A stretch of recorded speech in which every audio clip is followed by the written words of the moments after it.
আমি এসেছি আরও একটা ভিডিও নিয়ে। আজকে আমি তোমাদের জন্য নিয়ে এসেছি ডিম আলুর ডালনার একটা রেসিপি। এই রেসিপিটা আমরা ডিম আলু অনেকেই খেয়েছি, অনেক রকম করে খেয়েছি, তো এইভাবে একবার বানিয়ে খেয়ে দেখবে, অসাধারণ হয়। তোমাদের দেখাবো, চলো। তো আজকে ভিডিওটা আমি শুরু আগে তোমাদের কাছে একটা ছোট অনুরোধ রইল, আমার ভিডিওটা পুরো দেখবে, চ্যানেলটাকে সাবস্ক্রাইব করবে, লাইক দেবে, শেয়ার করবে, আর কমেন্ট করে জানাবে আজকে আমার ডিম আলুর ডালনার রেসিপিটা কেমন হয়েছে। ডিম আলু ডালনার জন্যে চুলোয় একটা প্যান দিয়েছি, তাইতে একটু তেল দিয়ে দিচ্ছি। তেলের মধ্যে আমি দিয়ে দিচ্ছি অল্প একটু হলুদ আর সামান্য একটু নুন। এটা আমি একটু ভালো করে মিশিয়ে নিচ্ছি। এখানে আমি 6টা ডিম আগে থাকতে সিদ্ধ করে কাট লাগিয়ে রেখে দিয়েছি। ডিমগুলো আমি এর মধ্যে দিয়ে দিচ্ছি। ডিমগুলো আমার ছাড়াবার সময় একটু ছেড়ে গিয়েছিল। এখন আমি এটাকে একটু ভালো করে ভেজে নিচ্ছি। ডিমগুলো আমার লাল লাল করে ভাজা হয়ে গেছে, এখন আমি তুলে নিচ্ছি। তেলেটি দুটো বড় সাইজের আলুকে আগে থাকতে একটু সিদ্ধ করে রেখেছিলাম, এর মধ্যে দিয়ে দিচ্ছি।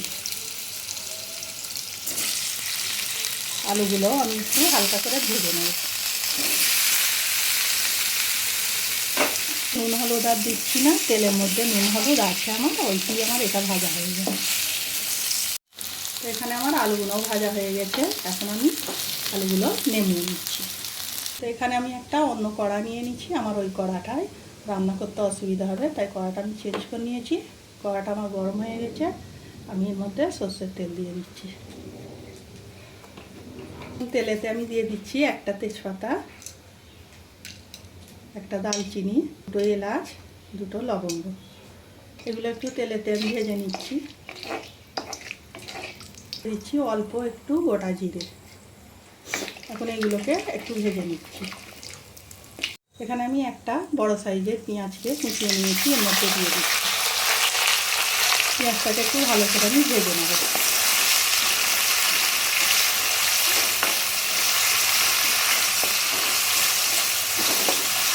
পেঁয়াজের মধ্যে দিয়ে দিচ্ছি 1/2 চামচ চিনি।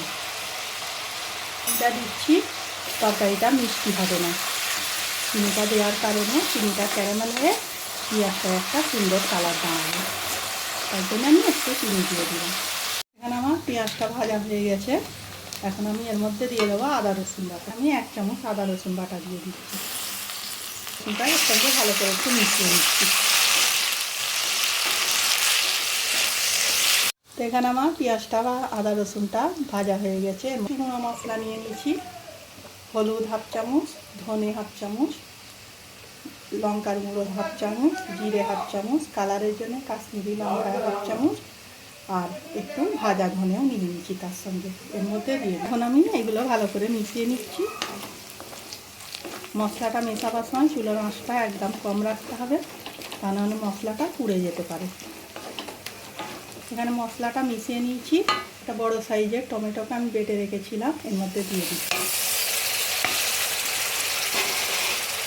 এখন আমি এর মধ্যে পানি কোনো দেবো না, কারণ আমার টমেটো এখন পানি বের হবে।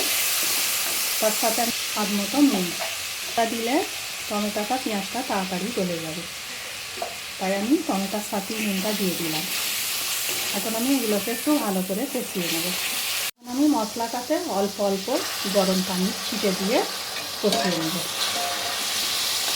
একসাথে পানি দেওয়া যাবে না, অল্প অল্প করে 2-3 বার পানি ছিটে দিয়ে এটাকে কষিয়ে নিতে হবে ভালো করে। এখানে আমি আরও একবার একটু গরম পানি দিয়ে দিচ্ছি, এটাকে ভালো করে একটু কষিয়ে নিচ্ছি। আমার মশলাটা কষানো হয়ে গেছে, তেল ছাড়তে শুরু করে দিয়েছে, দেখতেই পাচ্ছ। এর মধ্যে এখন দিয়ে দিচ্ছি আমি ভেজে রাখা আলুগুলো, একটু মিশিয়ে নিচ্ছি।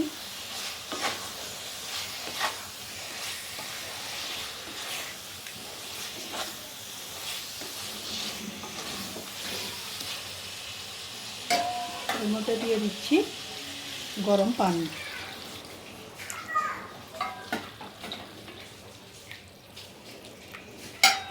আন্দাজ মতো গরম পানি দিয়ে দিলাম। তো এখন এটা একবার ফুটে ওঠা অবধি অপেক্ষা করবে। তো এখানে আমার ঝোলটা ফুটে উঠেছে। এখন এর মধ্যে আমি দিয়ে দিচ্ছি ভেজে রাখা ডিমগুলো, দিয়ে দিচ্ছি 4টে কাঁচা লঙ্কা। এগুলো একবার ভালো করে মিশিয়ে নিচ্ছি।